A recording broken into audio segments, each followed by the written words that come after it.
إن الحمد لله نحمده ونستعينه ونستغفره ونعوذ بالله من شرور أنفسنا ومن سيئات أعمالنا من يهد الله فلا مضل له ومن يضلله فلا هادي له أشهد أن لا إله إلا الله وحده لا شريك له وأشهد أن محمدا عبده ورسوله لا نبي بعده اللهم صل وسلم بأجل الصلوات وأجمعها وأزكى التحيات وأوسعها صلى وسلم الله على سيدنا محمد صلى الله عليه وسلم الحسن الجميل المالح الفاسخ خير خلقه أما بعد فيا عباد الله إخواني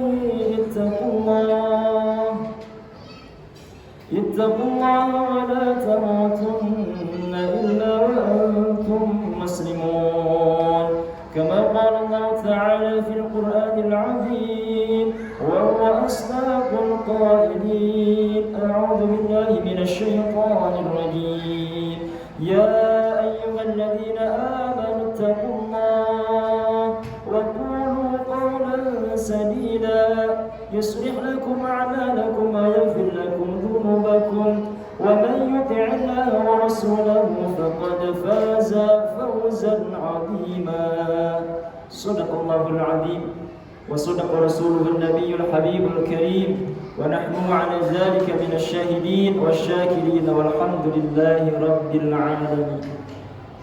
Hadirin sidang Jumat jamaah rahimakumullah. Bersyukur kita kepada Allah berkat rahmatnya, hidayahnya, kemudahannya berkumpul bersama kita di tempat yang mulia. InsyaAllah semuanya dalam keadaan sehat walafiat, dalam keadaan iman, dalam keadaan Islam.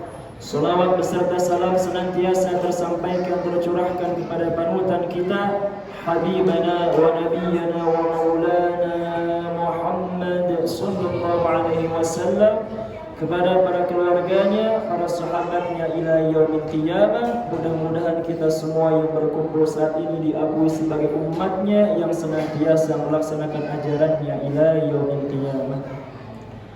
Hadirin jamaah rahimakumullah, usikum wa nafsi bitaqwallah. Khatib berwasiat kepada diri pribadi khususnya umumnya kepada hadirin sekalian untuk senantiasa meningkatkan kualitas keimanan dan ketakwaan kita kepada Allah Subhanahu wa taala haqqa tuqatih, dengan sebenar-benarnya takwa, dengan cara menjalankan daripada perintah Allah dan menjauhi segala larangannya. Hadirin jamaah rahimakumullah, di dalam hidup ini kita tidak akan pernah terlepas dari apa yang namanya masalah. Tidak akan pernah manusia terlepas daripada yang namanya masalah. Tidak ada di muka bumi ini manusia yang tidak memiliki masalah dalam hidupnya. Maka masalah yang hadir di dalam hidup ini terbagi ke dalam dua kategori.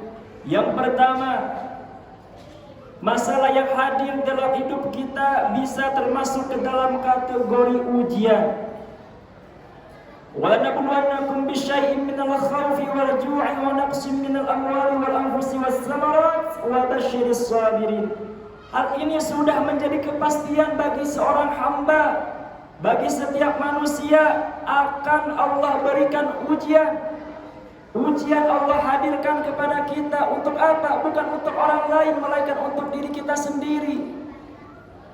Barang siapa yang senantiasa bisa melewati ujian yang Allah berikan kepada kita, maka Allah akan angkat derajatnya di sisi Allah Subhanahu wa taala. Hadirin jamaah rahimakumullah, jangan sampai kita merasa takut, jangan sampai kita merasa berkeluh kesah atas ujian yang Allah berikan kepada kita.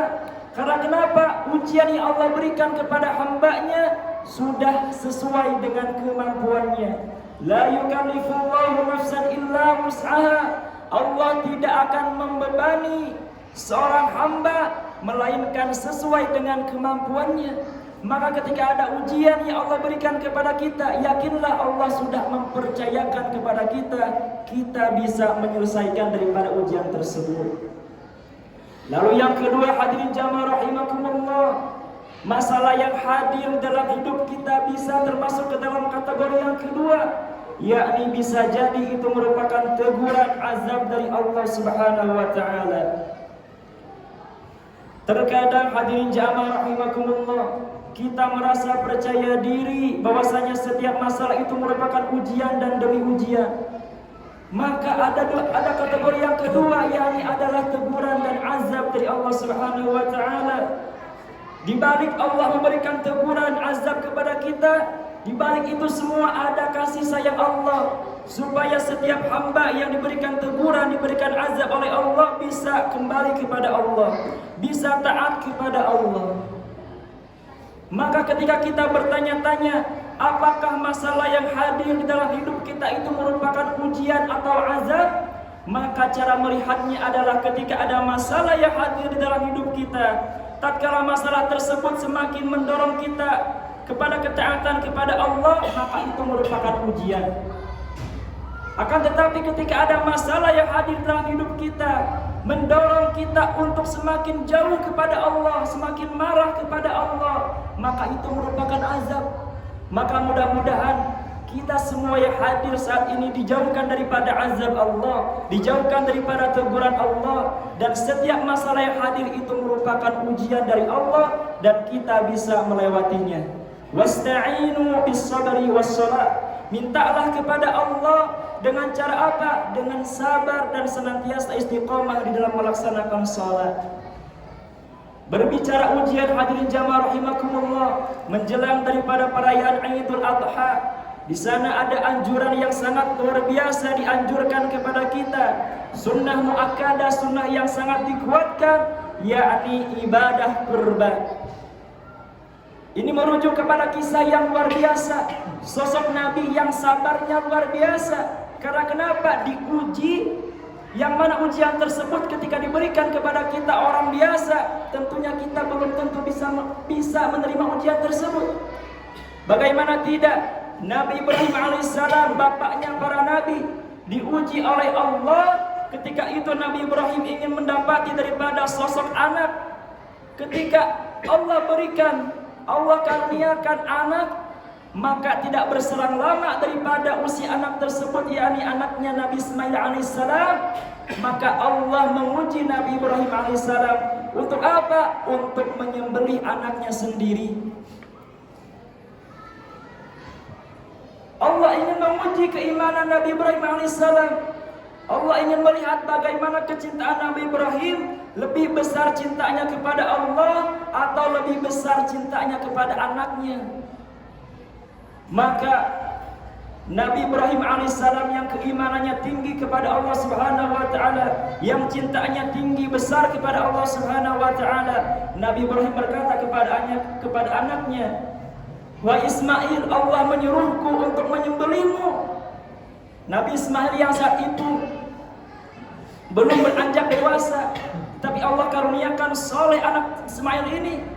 Maka apa kata Nabi Ismail? "Wahai ayahku, jikalau itu merupakan perintah Tuhanmu, maka laksanakanlah." Maka tatkala Nabi Ismail akan disembelih oleh Nabi Ibrahim alaihissalam oleh ayahnya, maka tatkala mau disembelih, Nabi Ismail berubah menjadi hewan, yang mana saat inilah, hingga saat ini diperintahkanlah, dianjurkanlah kepada kita untuk melaksanakan daripada ibadah kurban. Fattabi'u millata Ibrahim hanifa, bahwasanya Allah memerintahkan kepada Nabi Muhammad sallallahu alaihi wasallam untuk mengikuti agama Ibrahim yang hanif, khitan, ibadah kurban dan lain sebagainya. Maka di momentum nanti Idul Adha, Idul Qurban, di dalam Al-Quran dikatakan fasalli li rabbika wanhar, dan berkorbanlah dengan cara berkurban. Hikmah daripada kurban itu sendiri, yang pertama adalah sebagai momentum bentuk rasa syukur kepada Allah Subhanahu wa taala. Wa itta'adzana rabbukum la in syakartum la azidannakum. Mudah-mudahan dengan senantiasa kita melaksanakan kurban, maka Allah akan menambah nikmat kepada kita. Lalu yang kedua, hikmah daripada kurban itu sendiri sebagai momentum diampuninya dosa-dosa. Barang siapa yang berkurban, maka sebelum darah hewan kurban ini menetes ke tanah, maka Allah akan mengampuni semua dosa-dosa orang yang berkurban. Dan yang ketiga, hikmah daripada Idul Kurban adalah menjadi hari raya bagi orang-orang yang miskin dan fakir. Bagaimana tidak, mereka yang kurang mampu, tidak biasa memakan daripada hewan kurban, maka di hari Idul Adha, di hari tasyrik menjadi hari raya bagi mereka. Afdalul ibadah ba'dal fariidah idkhalus surur fil qalbil mu'min. Sebaik-baiknya ibadah setelah yang fardu adalah menyenangkan hati mukmin yang lain. Maka ketika mereka yang diberikan hewan kurban oleh kita yang berkurban, mudah-mudahan mendapatkan pahala yang besar di sisi Allah Subhanahu wa taala. Hadirin jamaah rahimakumullah, mudah-mudahan yang di tahun ini akan berkurban, mudah-mudahan Allah terima ibadah kurbannya. Dan yang belum bisa berkurban di tahun ini, mudah-mudahan Allah karuniakan, Allah mudahkan, Allah mampukan kita untuk bisa melaksanakan kurban di tahun depan. Amin ya rabbal alamin. Barakallahu fi ma tawadzal hakim. Fataqabbal minni tilawatahu innahu huwal ghafurur rahim. Allahumma shalli ala sayyidina Muhammad wa ala sayyidina Muhammad.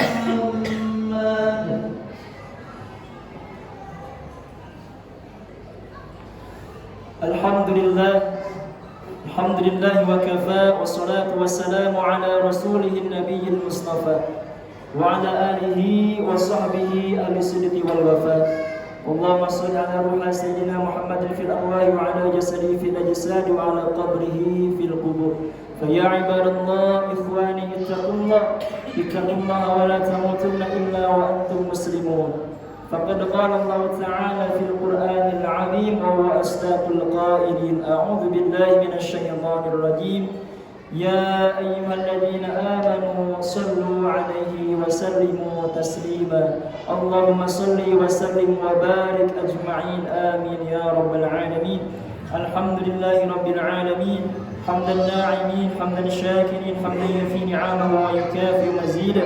اللهم اغفر للمؤمنين والمؤمنات والمسلمين والمسلمات الأحياء منهم والأموات. اللهم اغفر لنا ذنوبنا ولوالدينا وارحمهم كما ربونا صغارا. اللهم يسر لنا أمورنا واصلح لساننا ونور قلوبنا بنور القرآن. ربنا تقبل منا إنك أنت السميع العليم وتب علينا يا مولانا إنك أنت التواب الرحيم.